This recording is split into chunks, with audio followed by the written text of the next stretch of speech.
여러분이 다 아시는 것처럼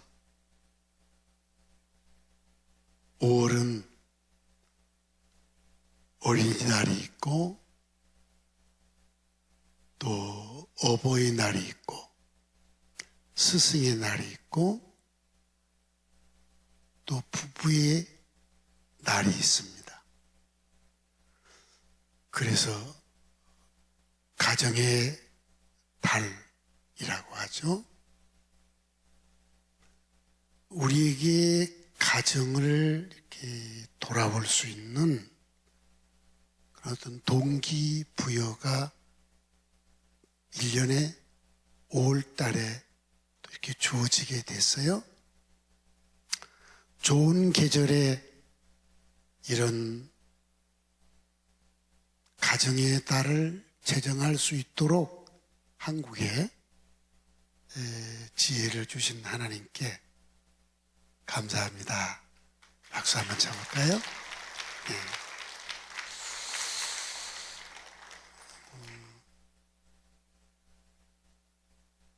오늘 어버이 주일인데 어떤 말씀을 대언해 드릴까 고민도 하고 기도할 때 신구약 성경 중에서 가정에 대해서 가장 아름답게 표현한 성경이 떠올랐습니다. 신앙인은 이 성경을 생각하면 쭉 다 떠오르는 것이 신앙생활의 유익이에요. 왜 그런 거니? 성경이 떠오르지 않으면 그냥 세상 문화 따라서 또 자기 감정 따라서 살게 되지 않습니까? 근데 성경이 떠오르면 그 떠오르는 생각을 따라 또 행동을 하게 되는 거죠. 성경이 떠오르려면은 성경을 많이 읽고 또 성경을 교회에서 공부할 때 또 참여해서 같이 교육도 받고 이런 데 시간을 많이 투자를 해야 합니다. 투자하지 않고 좋은 결과가 있을 수가 없잖아요. 저는 매년 그 해가 떨어지기 전에 12월 30일 날 해넘이 예배를 꼭 드려왔습니다. 지난해도 마찬가지고요. 그리고 이제 좀 있으면 또 새해가 다가오니까 꼭 그때 제가 하나님께 묻습니다. 지난 한 해 잘 살게 해주신 거 감사드리고 새해는 어떻게 살까요? 이런 질문을 하나님께 꼭 던집니다. 지난해 30일 날 12월 30일 날 이 질문 던질 때 성령님이 제 생각을 움직여서 요한복음 21장과 요한계시록 2장이 떠오르게 했습니다. 화사가 나는 네가 전 세계를 다니면서 선교하는 거 그거 좋아. 내가 하라고 했으니까. 그리고 목회하다가 지쳐있는 목회자들을 이렇게 세우는 일 하는 거 그것도 좋아. 내가 하라고 나한테 음성을 들려줬으니까. 근데 그것보다 더 좋은 게 있다. 그건 네가 나를 사랑하는 거야. 네가 아무리 이런저런 일을 나를 위해서 한다고 해도 그 일에 빠지는 것보다는 나를 사랑하는 사랑에 빠지는 걸 나는 좋아해.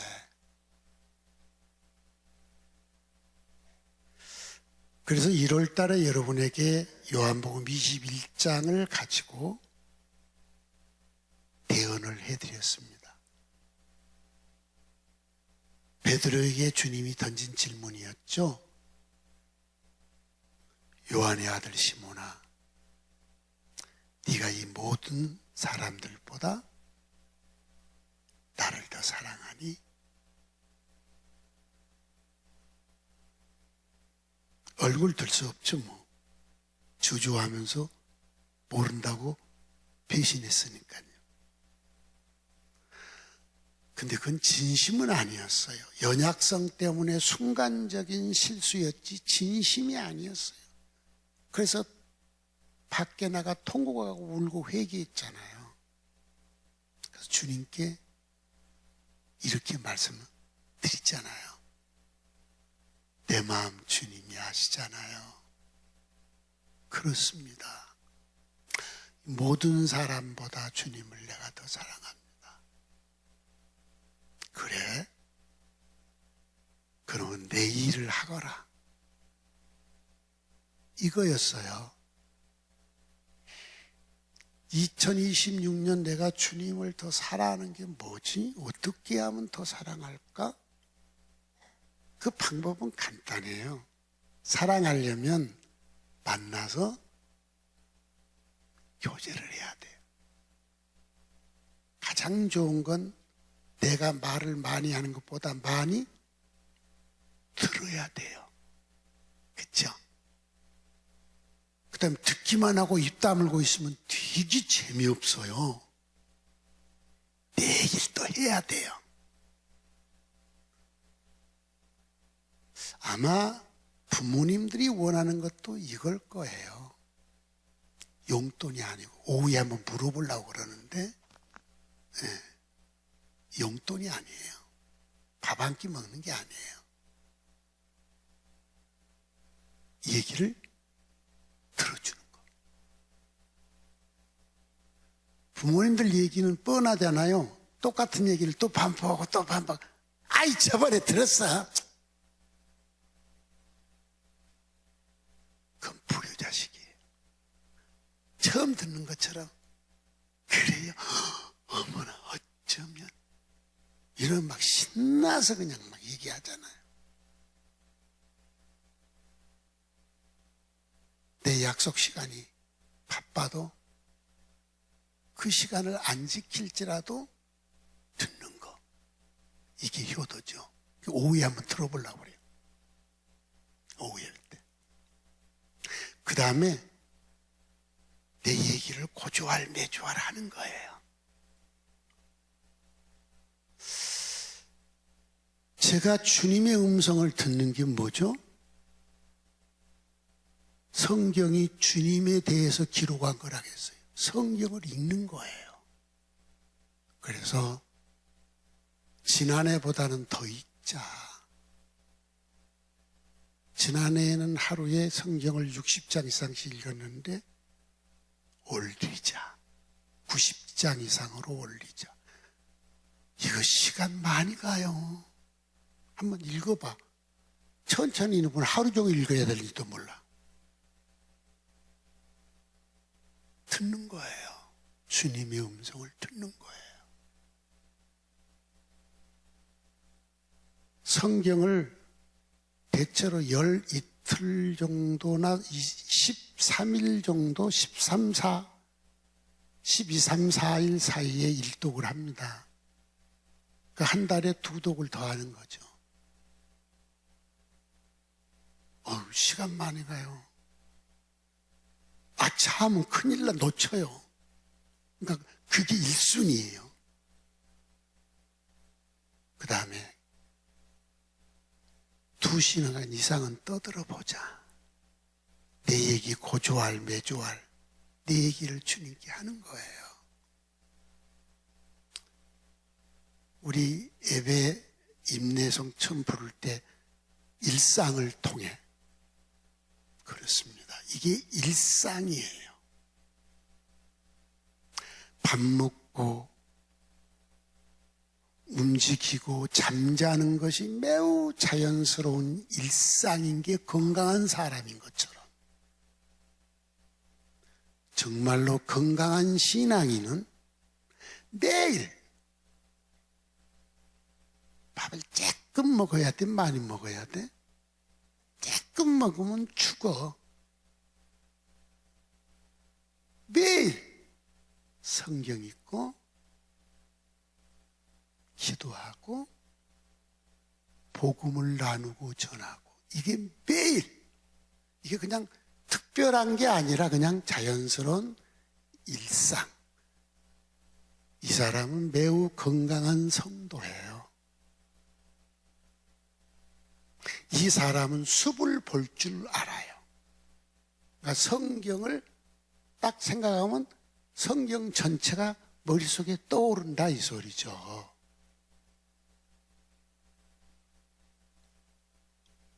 신구약 성경 중에 어디 성경이 가장 아름다운 가정을 표현했지? 그러니까 턱 떠오른 것이 128편이었어요. 이 말씀을 대언해야 되겠구나. 근데 이 말씀을 대언하려면 성도들이 이걸 이해할 수 있을까? 지금 우리 문화에서, 여러분이 갖고 있는 가정이라는 문화와 대한민국 사회라는 문화에서 이걸 이해할 수 있을까? 나이가 많이 든 6.25를 경험한 80세 이상 되는 분만 이해가 조금 될 수 있겠구나. 그 이해가 쉽지가 않겠네. 이 성경을 이해하려면은 이스라엘의 문화와 이 성경을 기록했던 당시 상황을 이해가 돼야 이게 이해가 돼요. 그다음에 느끼려면 내가 그 상황을 경험해 봐야 느껴요. 과부에 대해서는 이해는 하지만 느낌은 없어요. 왜? 내가 과부가 안 돼 봤는데, 과부가 돼야만, 남편이 죽어야만 홀로 사는 여인의 느낌이 오는 거예요. 여기 있는 나이 든 노인들, 젊은 사람들 이해는 할 수 있을지만 느낌은 없어요. 제가 얼마 전 회개했죠. 이 예배당을 지을 때가 내가 50대였습니다. 나이 든 어르신들에 대한 배려를 못한 것 회개합니다. 그리고 저 의자 만들자고 했잖아요. 저 지금 여기 오르락 내리락 하는 거요. 지금은 힘들어요. 내 나이도 지금 코앞이 80이잖아요. 그러니까 여기 오르락 내리락, 여러분 나 올라오는 걸 뒤에서 유심히 본 분은 이전 같지 않는 걸 볼 거예요. 이제야 이 할머니 할아버지들이 예배당 온 게 그렇게 고마울 수가 없어요. 예배당 오는 것 자체가 힘들어요. 이동 자체가 힘들어요. 저렇게 앉아있다는 것만이 또 얼마나 고마운지 이걸 저는 느껴요. 왜요? 나이 들어가니까. 이 말을 해도 젊은 사람들은 참 별걸 그러든지 아니면 그런가 보네 그러지 이해는 하지만 느낌은 없어요. 왜요? 자기는 그걸 오르락내리락 걷는 거 아무 문제 없는데요.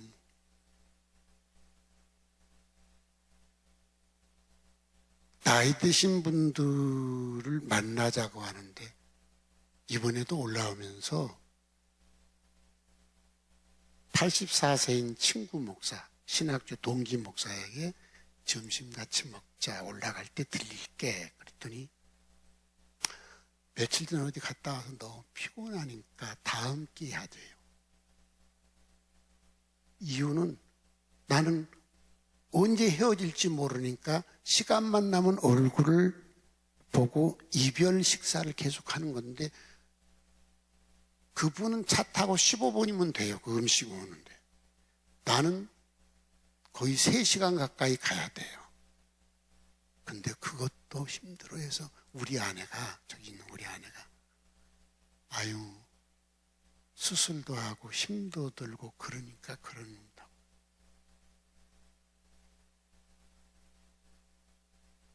나이 드신 분들 부축도 잘해드리고, 부축하려면 또 안 말하려고 그래. 또 자기는 안 늙은 표를 내려고 또 막 괜찮은 척 한다고. 괜찮은 척. 그러지 마, 그러지 마. 힘드니까 나 부축 좀 해달라고 그래. 그러니까 막 힘 있는 것처럼 막 이러지 말고, 또 나이 든 분들 악수하면 왜 손에 힘을 그렇게 세게 줘? 나 힘 있다 이 소리야. 나 힘 있다. 힘 있긴 뭘 힘 있어. 거기다 힘쓰지 마.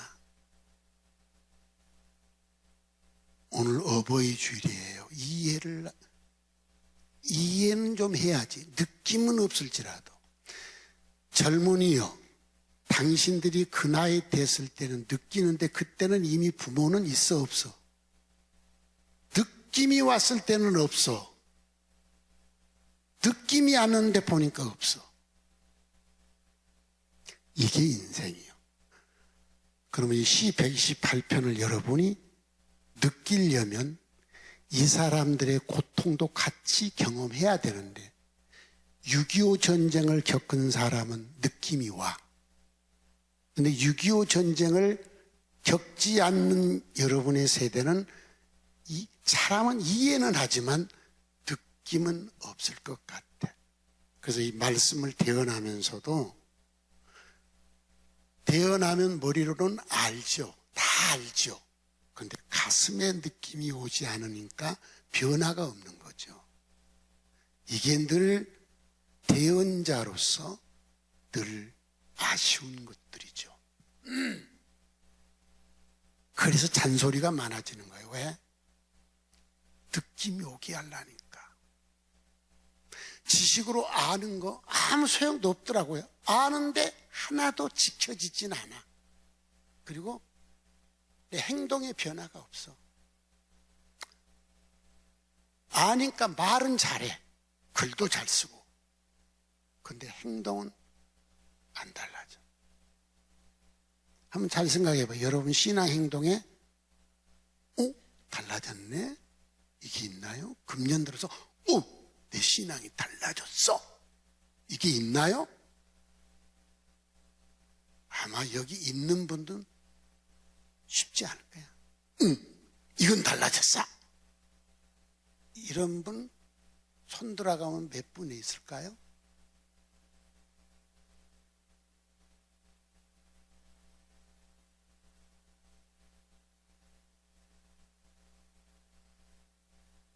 변화가 있어야 삶의 질도 좋아지는 거예요.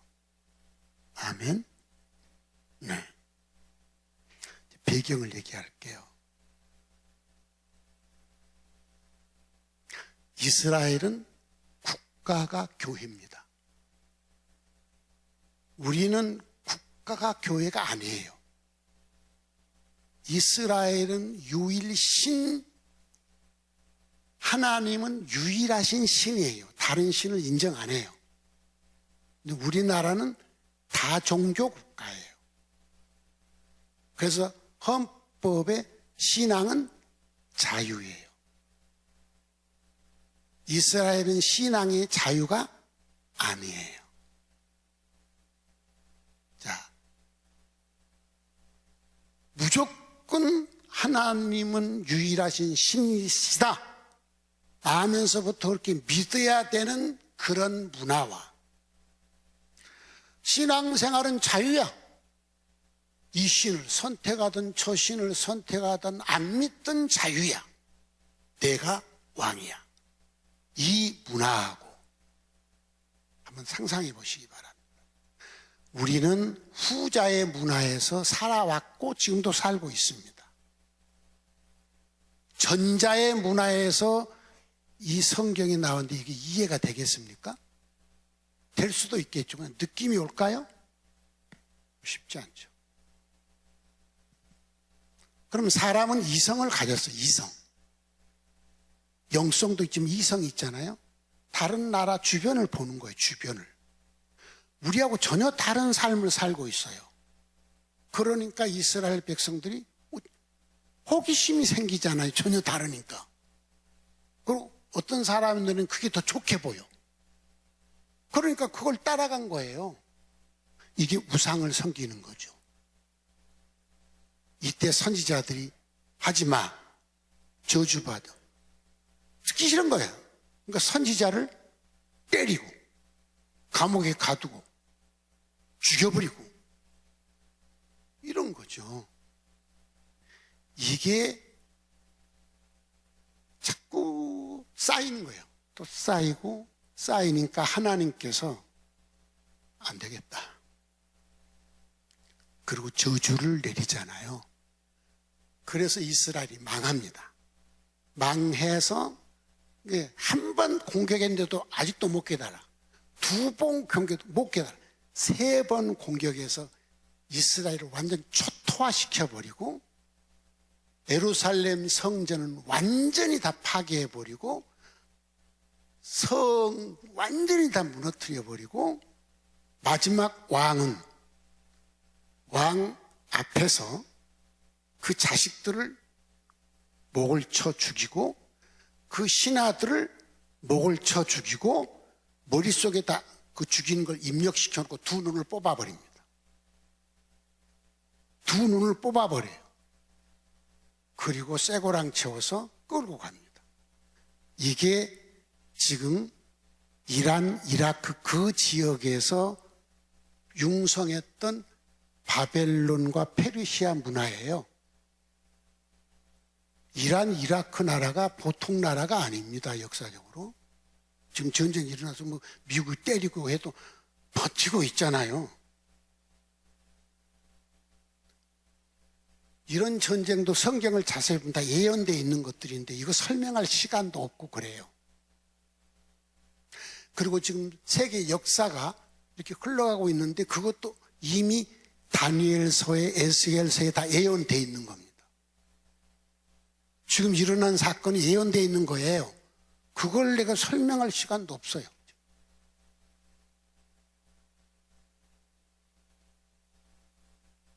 그렇게 얘들 그냥 다윗들에게 매쳐 죽여버렸습니다. 얘를 산채로 자꾸 때려 죽였다 이 말이죠. 그 성경에 기록되어 있어요. 우리 6.25 때도 그랬어요. 어린애가 보는 데서 아버지를 팔 다리를 삽으로 찍어서 잘라낸 거예요. 이걸 자식이 본 거예요. 조그만 어린아이가. 얘가 경찰이 투신했어요. 제가 목포에서 목회할 때 그 교회의 성도들의 이야기예요. 이게 우리 6.25 전쟁이에요, 여러분. 그러니까 6.25를 겪은 사람은 시 128편을 이해가 된다. 그럼 보세요. 그렇게 끌려가서 이제 젊은 애들 뭐 다 죽고 여자들 겁탈, 전쟁에는 여자 겁탈당하는 건 그건 당연한 거지. 어찌 보면 그냥 수없이 겁탈당하고 남자들 다 죽고 그리고 포로를 왕 앞에서 자식 죽이고 신하 죽이고 두 눈을 뽑아버릴 근무하면 어떤 상황이겠어요? 일반 백성은 어떻게 죽였겠어요? 생각해 보세요. 여러분 성경을 읽으면서 이런 걸 알고 성경에 나와 있는데 우리는 그냥 넘어가. 복받아라, 할렐루야, 평화를 주어라, 치료한다 그러면 아멘 하고 이런 건 그냥 통과 관심도 없어.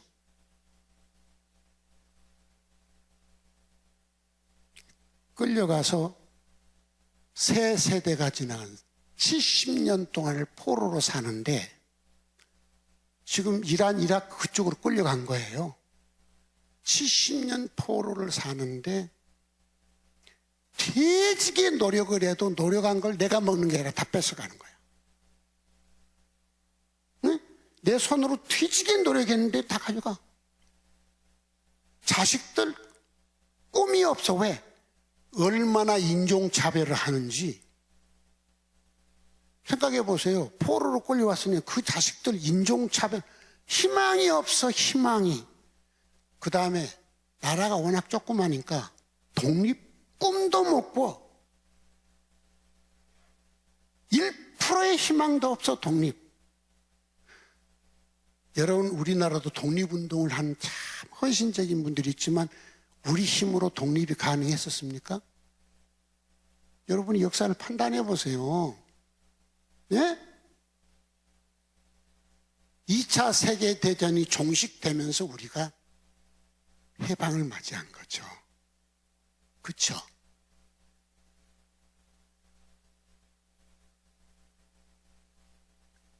이렇게 천대받고 70년을 사는데 끌려갈 때 어린 막 태어난 놈이 나이가 70이 된 거야. 에? 끌려갈 때 어른들은 다 죽었어. 그런데 거기서 퇴직의 노력에도 얻는 게 없어. 다 뺏어가니까. 인종차별 때문에 얘들은 희망이 없어. 하나님은 약속을 지키셨어. 70년 딱 되니까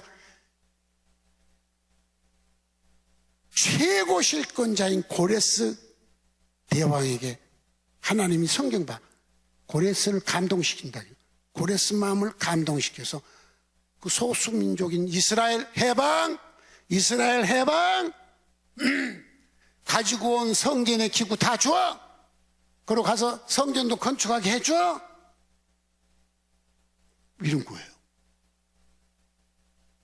그 황제의 명령이 한마디로 끝난 거예요. 그러니까 여러분, 우리가 아무리 노력해도 안 되는 거 하나님이 이렇게 살짝만 움직이면 되는 거예요. 그래서 우리가 신앙생활 하는 거죠.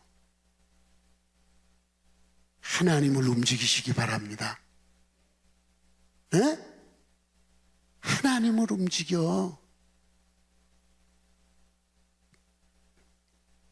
저들이 고향을 오는데 우리 선조의 땅을 찾아야 되겠다. 우리 선조가 살던 집을 찾아야겠다. 그게 아니에요. 예루살렘에 가서 성전을 다시 건축하고 하나님을 똑바로 믿어야 되겠다. 그러면서 저들이 이스라엘을 향해 온 게 아니라 예루살렘을 향해 올라갑니다. 어디? 성전이 있던 장소를 향해 올라가면서 그게 여러분 지도를 봐요. 이란, 이라크 쪽 있는 데서 이스라엘 나라에 가려면 비행기 타고 가야 되는데 지금 걸어서 거기까지 가는 거예요. 걸어서.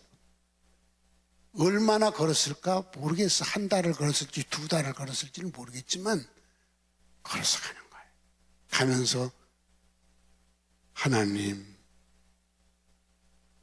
이제 올라가면 1절 띄워. 1절 이제 대원합니다. 야훼여 이제 올라가면 야훼를 두려워하겠습니다. 우리의 길을 걷지 않고 야훼께서 정해준 그 길을 걸어가서 복이 있는 자 되겠습니다. 2절 야훼여 이제 올라가면 내 손으로 수고한 대로 열매를 먹게 해 주옵소서. 우리 가정이 복되고 형통하게 해 주옵소서. 3절 야훼여 내 아내는 겁탈당하는 게 아니라 포도송이 무수하게 맺은 포도나무처럼 내 아내는 자식을 낳고 가정에서 평화의 열매, 화목의 열매, 이런 열매를 맺는 여인이 되게 해주소서. 야훼여 식탁에 둘러앉은 우리 새끼들 인종차별 받는 게 아니라 이스라엘 나라는 감람나무, 올리브나무 가지고 먹고 살거든요. 어린 감람나무 심어놓은 이놈이 자라면 열매 맺고 거기서 열매도 따먹고 돈도 벌고 희망이 있어. 어린 감람나무처럼 우리 자식도 희망이 넘치게 해 주옵소서.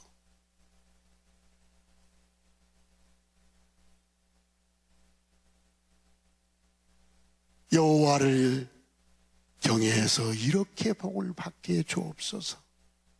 5절,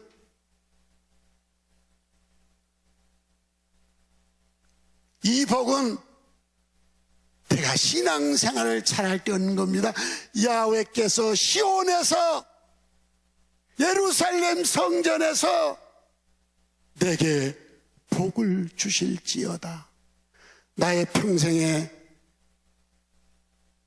예루살렘이 번영하는 거, 성전이 번영하는 거, 이건 나라가 번영하는 거, 내 가정이 번영하는 거니까 그것을 보게 해주시고, 이 행복이 내 자식에게서 또 그 다음 자식으로, 그 다음 자식으로 이어져 가게 해 주옵소서. 야훼여, 우리 가정에 이스라엘에게 평강을 주시옵소서. 얼마나 애절하게 이 노래를 불렀을까를 이해가 되십니까 지금? 그렇게 망해가지고 그 고통 포로로 70년 있다가 이제 자기들 힘도 아니고 하나님이 고레스를 감동시키고 해방령 받고 올라올 때 얼마나 초라했겠어요. 그들이 이런 가정을 꿈꿨어요. 하나님, 이런 가정을 이루게 해주소서. 꿈꾸면서 올라오면서 불렀던 노래입니다. 이 노래를 올라와서 성전을 건축한 뒤 절기 때마다 전국에 흩어졌다가 올라올 때 성전을 향해 올라가면서 또 이 노래를 늘 부르고 올라간 거예요. 그래서 성경을 보면 C128편 그 표제에 성전에 올라가는 노래, 이렇게 성경 그 표시 제목이 써 있어요.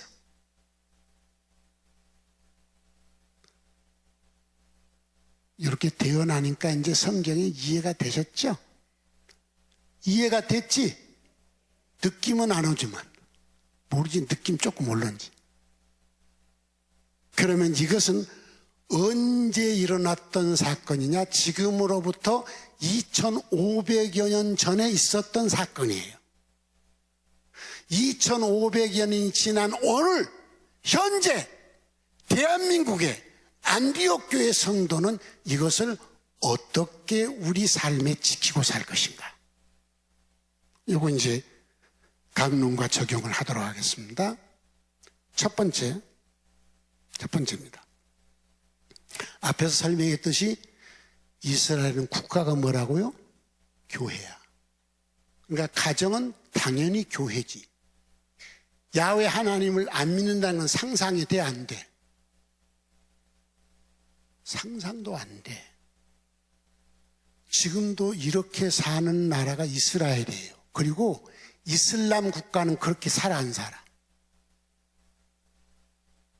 모르세요. 지금 이슬람 국가는 그렇게 살아요. 이슬람을 선택 안 하면 죽어. 그런데 가장 심각한 문제는 기독교가 많은 나라에는 다 종교의 자유국가야. 다종교 국가야. 내가 남미 수리남을 갔는데 너무나 충격적이었어요.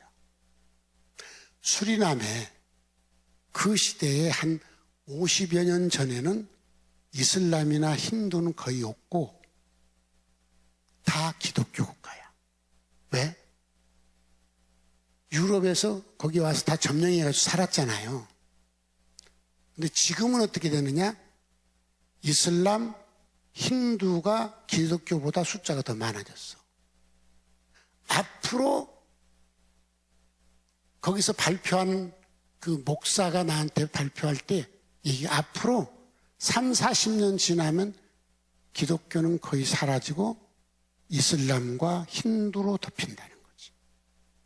이유가 뭐냐? 이슬람은 그쪽으로 이민을 온 사람들이 이슬람 문화에 살았기 때문에 자식이 이슬람을 안 믿으면 죽여. 그리고 집에서 쫓아내버려. 그러니까 강제야. 모든 자식은 다 이슬람을 믿어야 돼. 그리고 이슬람은 일부 다쳐야. 그리고 다산이야. 막 인구가 막 폭발적으로 늘어나. 근데 기독교 국가, 기독교인들은 신앙은 자유야. 각자 자녀들의 인격도 자유야. 네 살고 싶은 대로 살아 이 말이지. 이게 서구 문화가 그렇게 돼버렸어요. 자유. 그러다 보니까 기독교인 가정에서 자식들이 태어나서 안 믿어. 예수 안 믿어. 세상으로 나가. 이슬람도 믿어. 그래도 괜찮아. 같이 가져서 살아. 이슬람에도 그렇게는 같이 못 살아. 쫓아내버려. 근데 같이 살아. 아이, 이런 얘기를 하면 오늘 설교가 그만해. 뭐 이만만 해도 알아듣겠지 뭐. 뭐 여러분 집은 여러분 집이라게 집구석이어야 될까?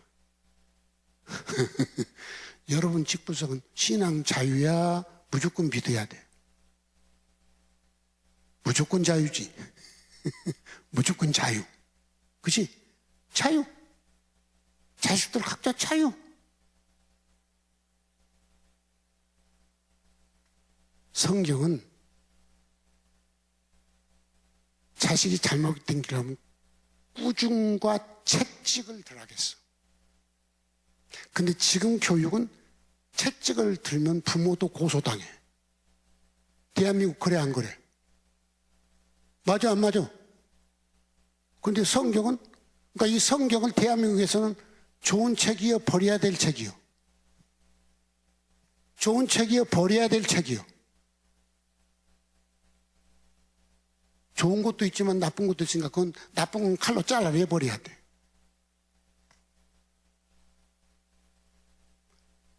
사람이 중심이요 신이 중심이요. 잘 생각해. 사람이 중심이요 신이 중심이요. 사람 중심. 휴머니즘이요. 휴머니즘, 계몽주의.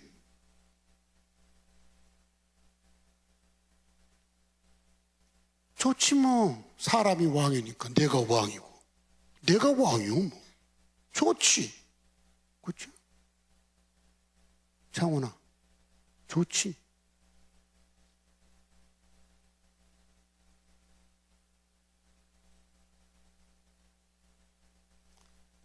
그러면 2500년이 지난 지금 시 128편의 이 아름다운 가정을 만들려면 우리는 어떻게 해야 되냐 이 말이에요.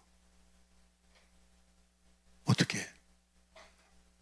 우리 가족 구성원이 누구를 두려워해야 돼? 여호와를 경외라는 말은 두려워하는 거예요. 두려워. 매이는 거야. 매이는 거. 여러분 지난달인가 설교할 때 그런 얘기를 했는데 매이는 거 이건 구속이죠.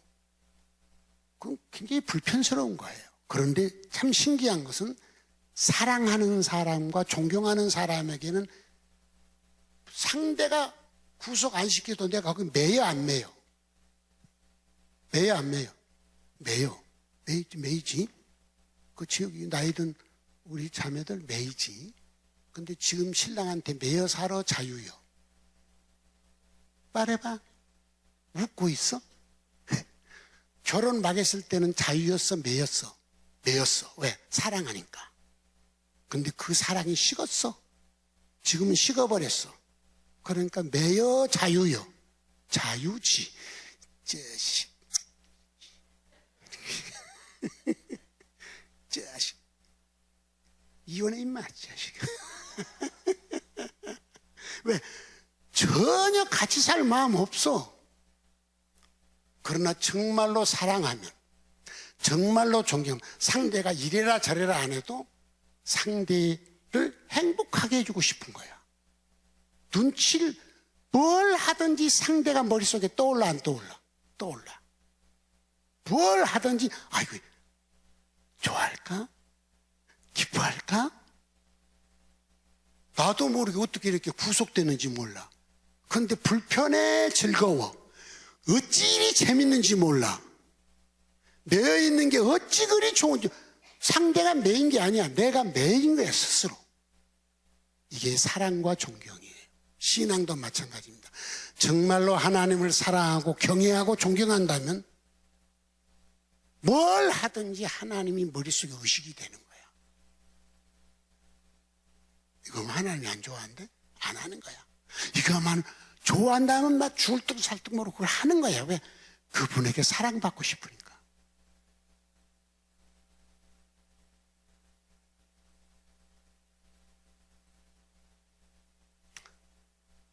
(2500년이) 지난 지금 시 128편을 우리 가정에 적용한다면 우리 가정이 행복하고 아름다운 뭐가 돼야 되냐? 교회 공동체가 돼야 돼. 할렐루야. 여러분의 가정이 행복하고 아름다운 교회 공동체가 돼야 된다는 거예요. 그게죠. 128편이에요. 그럼 가족 구성원 모두가 다 뭐 해야 되느냐? 하나님을 경외해야 돼. 하나님 두려워할 줄 알아야 돼. 그리고 각자 지 마음대로 사는 게 아니야. 자유가 아니야. 딱 누구의 길만 걸어야 돼. 그분이 정해놓은 그 길만 가야 돼. 1절이 그렇죠. 여호와를 경외하며 그의 길을 걸어가야 돼. 그럼 누가 복을 줘? 그분이 복을 주시는 거야. 무슨 복이냐? 손으로 수고한 대로 열매를 거두게 하고, 아내가 포도나무 같게 하고, 자식이 어린 감람나무 같게 하는 이 복을 누가 그분이 주신다니. 그분이 고레스를 움직여서 1%의 희망도 없는 이스라엘 백성들에게 그냥 간단하게 독립을 딱 시켜주는 그분이 생명을 주관하는 그분이, 복과 화를 주관하는 그분이 해주신다는 거야. 여러분의 가정 식구들이 노력한 대로 살고 싶다? 그렇게 살아보세요. 그런데 희한하게 노력한 대로 될 때도 있지만 안 될 때가 더 많아. 노력한 대로 됐으면 다 잘 살지. 운동한 대로 그냥 건강하면 다 병원에 갈려. 병원 다 문 닫아야지. 운동한다고 다 건강한 것도 아닌데 운동하는데도 병든 사람이 무지하게 많아. 지 마음대로 되는 게 아니야. 하나님이 복을 주셔야 돼.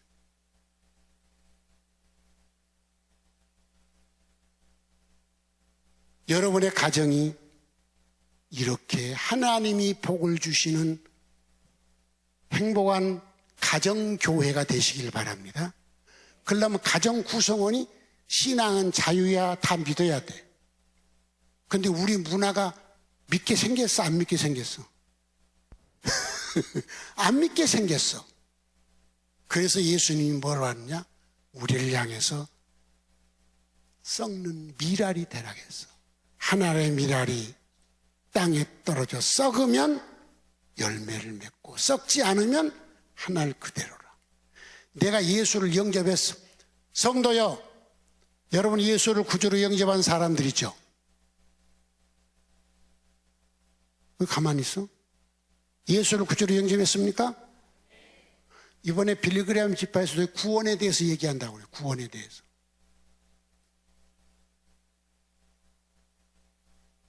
구원의 복음을 전하는 걸 얘기한다는 거예요. 그럼 여러분 예수를 구주로 영접한 사람들이에요. 하나의 미랄이에요. 근데 여러분 가족 식구는 제각기요. 믿는 사람도 있지만 안 믿는 사람도 있고, 믿어도 개떡같이 믿는 사람이 있고, 그래. 안 그래? 그냥 가정교회가 행복한 교회예요? 찌그러거리는 교회예요? 그 교회도 아닌 가정도 많고, 다 가족 식구가 믿어도 각자 제 나름대로야. 가정이 신앙을 가졌어도 콩가루 집안처럼 살지 말고 행복한 가정교회를 이루시기를 바랍니다. 그럼 행복한 가정교회를 이루려면 먼저 내가 죽어야 돼. 지난달 설교할 때 부활신앙에 대해서 얘기했어. 부활신앙의 자유함의 행복. 부활을 하려면 뭐부터 하라 했어? 근데 죽었어, 안 죽었어? 죽었어, 안 죽었어? 안 죽은 거 많지? 죽은 것은 자유할 거야. 근데 아직도 살아있는 건 자유롭지 않아. 막 속이 확 뒤집어지고, 확 뒤집어지고, 확 뒤집어지고, 확 그냥 막 신경질 나고, 막 그냥 막 소리를 지르고, 막 그냥 막 이럴 거야, 이제. 안 죽어 놓으니까. 죽으면 자유로울 거야. 여러분의 집안에서 내가 좋은 신앙인이다. 그러면 가족 식구 모두를 좋은 신앙인 만들려면 내가 죽을 게 있어, 죽어. 내가 죽어야 돼. 그러면 가족 식구들이 보고서 감동받고 나도 저 사람처럼 살고 싶다. 이런 감동이 오도록 하려면 내가 신앙인으로서 죽어야 될, 우리 집에서 죽어야 될 게 뭐지? 잔소리가 많은 거야.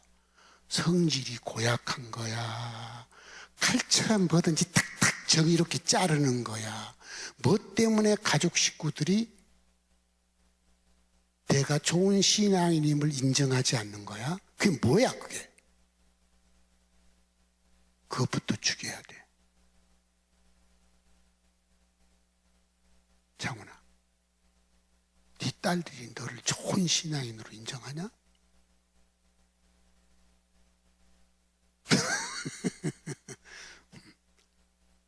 그것부터 죽여야 돼. 그래서 여러분의 가정이 시간이 걸리더라도 행복하고 아름다운 교회를 이루시기를 바랍니다.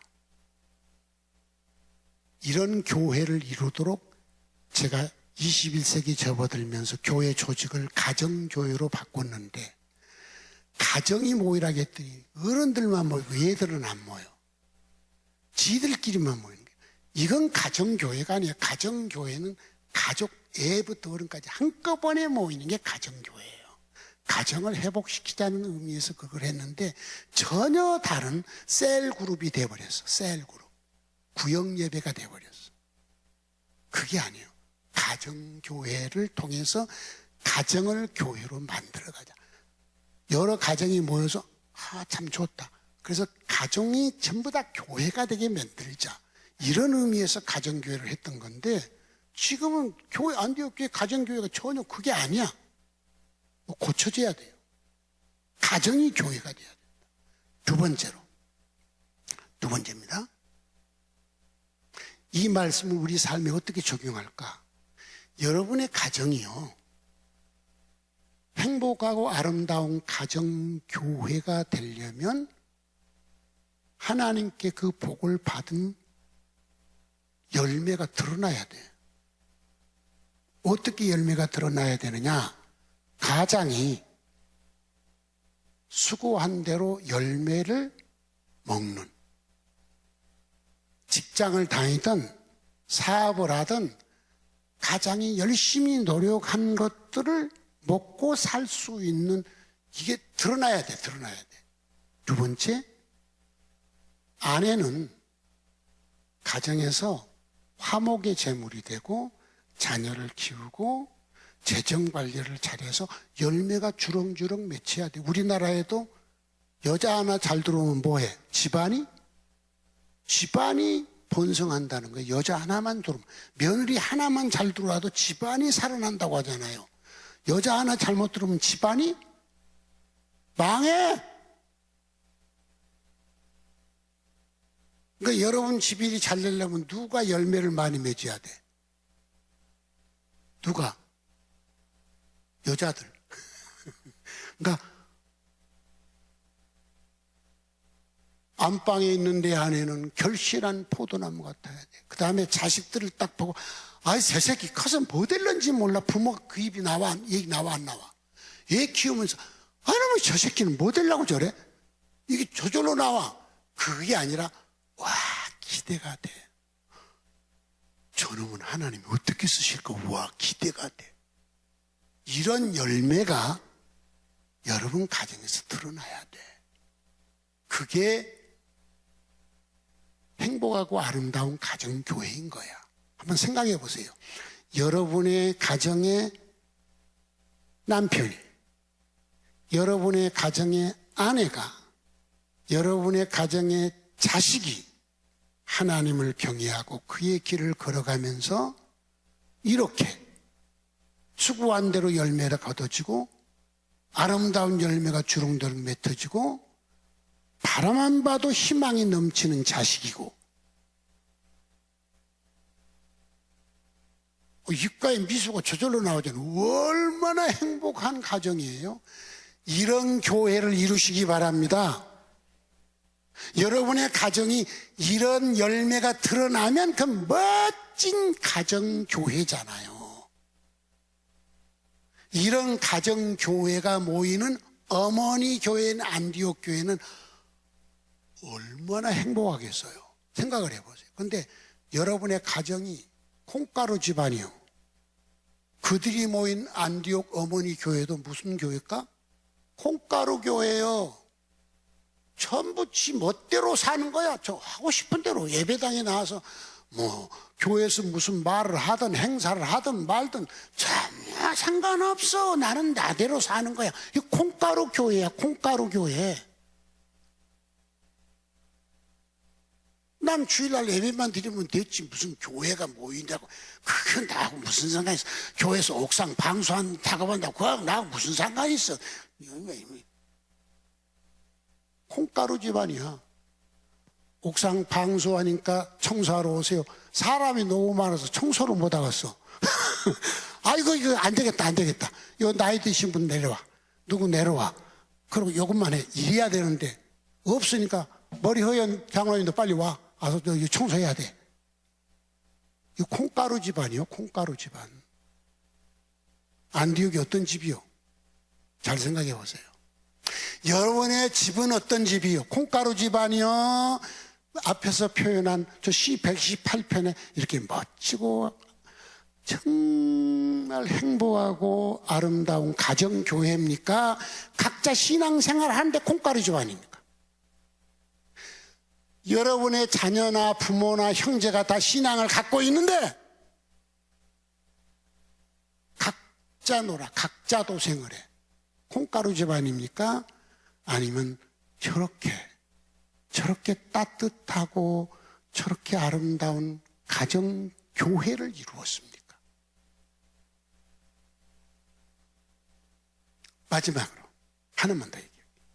그럼 이런 복은 어떻게 하면 받을까? 이런 복을 받는 방법이 뭐냐?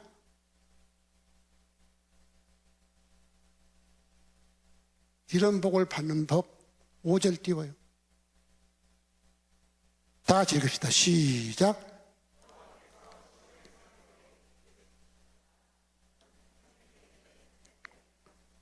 어디서 복을 주신다고요? 시온이 뭐예요? 시온은 예루살렘 성전인 예루살렘을 시온성이라고 그래요. 그러니까 이스라엘 백성들이 성전에서의 신앙생활을 바로 한다는 것은 가정에서도 신앙생활을 바로 하는 거예요. 가정에서 신앙생활을 바로 못하니까 성전 예배도 바로 안 드렸고 제사 지르러 올라갈 때는 드리기는 드려야 되겠는데 좋은 걸 가지고 가. 값 안 나간 것만 가지고 가. 값 안 나간 것만 가지고 가. 그게 성경에 나왔어 안 나왔어? 나왔어. 그래서 하나님이 뭐래서 이놈들아 그걸 네 그 왕이나 네 그 직장의 사장이나 회장한테 갖다 바쳐봐라. 그거 바꿨냐? 네? 아니 네 직장의 상사한테 선물로 줘도 안 받을 것을 나한테 바쳐? 이 썩을 놈. 성경에 그렇게 써놨어 안 써놨어? 썩을 놈이라고는 안 했지만은 내가 썩을 놈은 좀 좋게 표현한 거야. 이스라엘이 타락했을 때 그랬어. 콩가루 집안이었을 때 그랬다고. 그런데 집안에서 신앙생활을 잘하니까 이 사람들이 성전 신앙생활을 잘한 거야. 그래서 성전 신앙 잘하면 그 사람은 신앙생활 잘하는 거니까 복을 주신다. 거기서 복을, 하나님이 복을 주잖아요. 하나님이. 성전이 복을 주는 게 아니라 하나님이 복을 줘. 왜? 하나님을 경외하고 그 길을 걸어가니까. 성도 여러분, 교회 생활을 잘하면은요, 그 신앙생활 잘한 사람이에요. 교회 공동체가 낯설거나 이질감을 느끼거나 당신은 신앙생활 잘못한 분이에요. 안디옥 어머니 교회로 나온 여러분이 안디옥 교회가 좀 이질감이 있다. 그리고 자꾸 겉돌고 싶다. 나홀로 아파트처럼 혼자 있다. 당신 신앙생활 잘못한 겁니다. 복 못 받습니다. 신앙생활 잘하는 것은 어머니 교회가 우리 가정교회처럼 따뜻하고 좋아야 되는 거예요.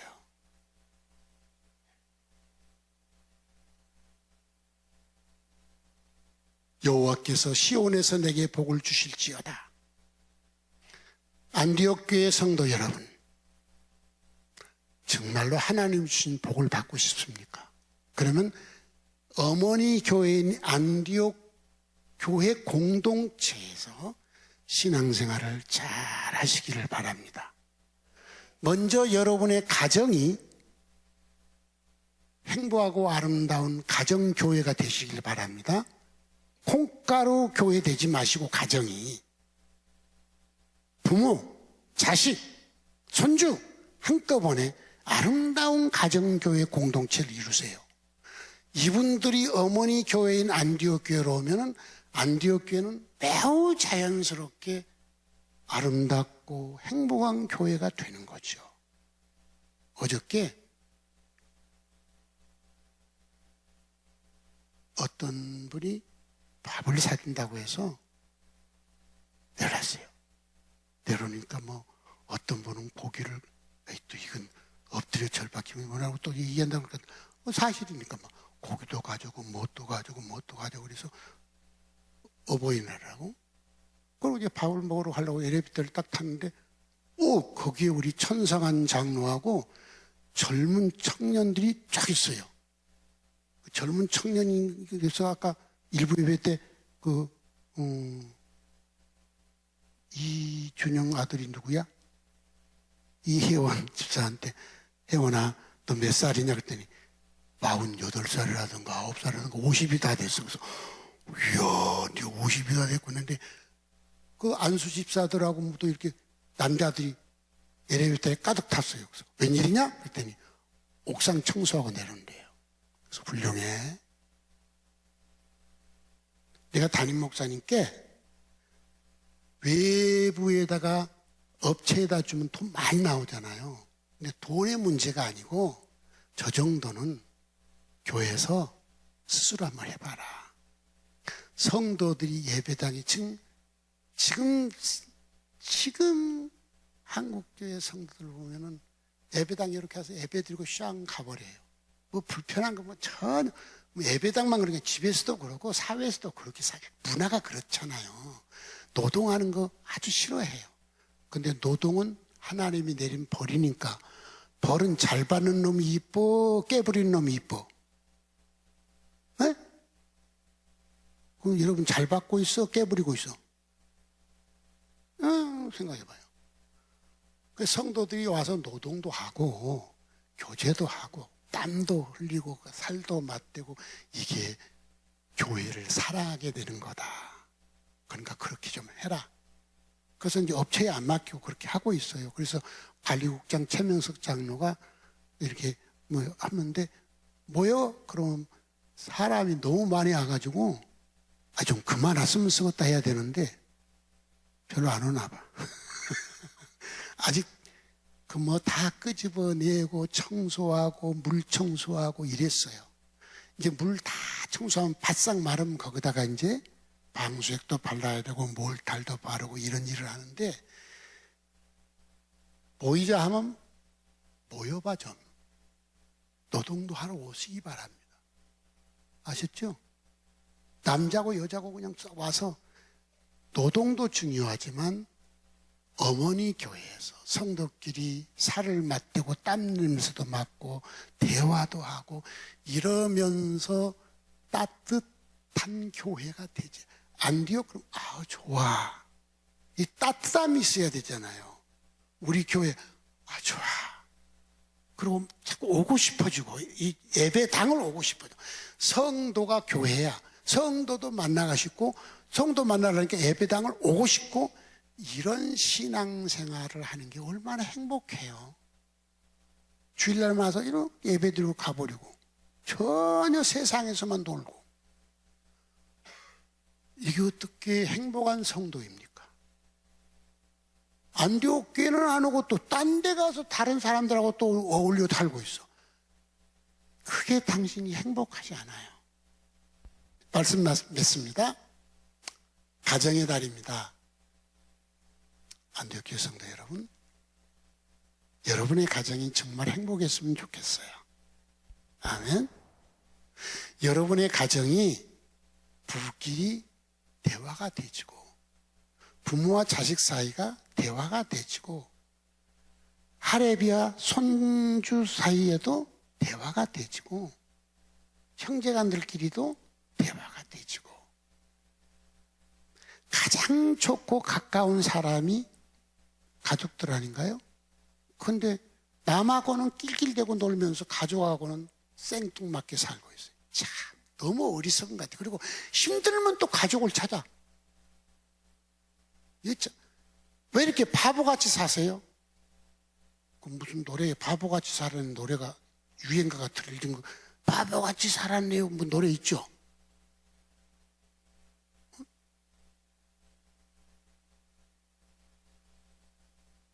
잘 깨달았어.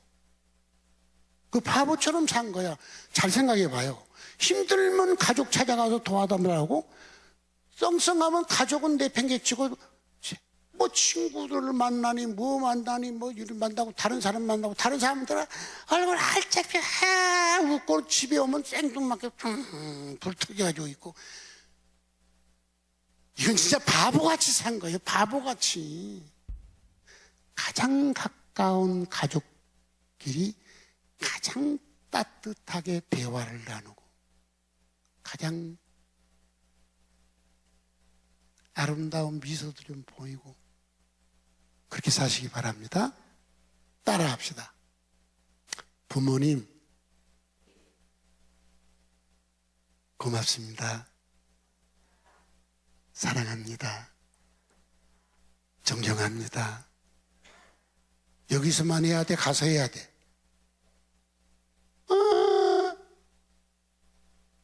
또 합시다. 여보 사랑해. 고마워. 여기서만 해야 돼? 집에서 해야 돼? 따라합시다. 얘들아 고맙다. 사랑한다.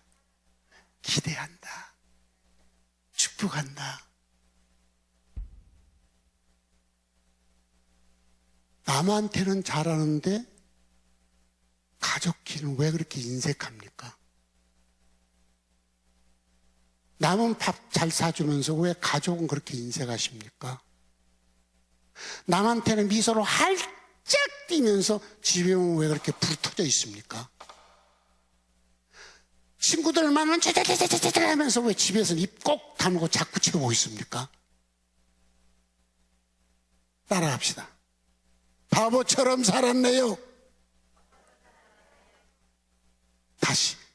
나는 바보처럼 살았네요. 잘 살겠습니다. 행복한 가정 만드시기 바랍니다. 여러분의 가정이 교회가 되시길 바랍니다. 그러기 위해서 내가 뭐가 되자? 미랄도 어떤 미랄이요? 썩는 미랄이 되자. 내가 죽을 것 찾아보자. 뭐부터 죽어야 우리 가정이 나 따라 신앙생활을 잘할까? 그리고 여러분의 집에 복이 드러나시길 바랍니다. 수고한 대로 열매를 맺고 희망이 넘치는 열매가 드러나야 행복한 가정이잖아요.